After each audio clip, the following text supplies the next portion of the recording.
I don't care who you are. I don't care where you come from. The more the merrier. It's not a competition. Honestly, if we're going to get any closer to any of these human truths, I think it has to be group sourced. It's like, I sometimes have like a little glimmer of illumination when I watch something that someone else made, where I see the humanity in it, and I'm like, oh, I just touched it for a second because they touched it for a second and they let me see it another way. You know, the other thing that comes to mind is, I think particularly for new writers or folks who are looking to break in, who are listening to this conversation, it's so important to redefine success for yourself. There's so few people who reach the level that we are at.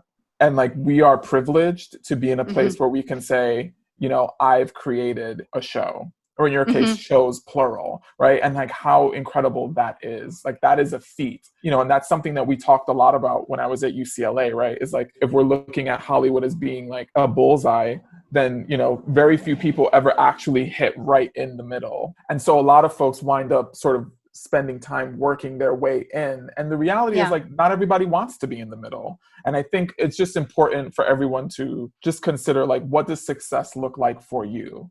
Because for some folks, it isn't going to be being the showrunner, being the show creator, being the all things to all people. So whatever works for you is what's most important. I think that's very true. I mean, I've talked to people who write books at their kitchen table very successfully, but write books at their kitchen table because their priority was to control their creative worlds and be there for their children.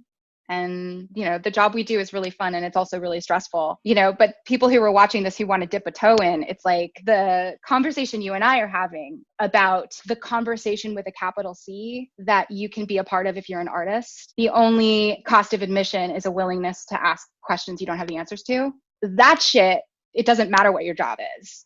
It just matters how, you know, much focused practice you are willing to bring to your work. Amen. You can do that in a pandemic.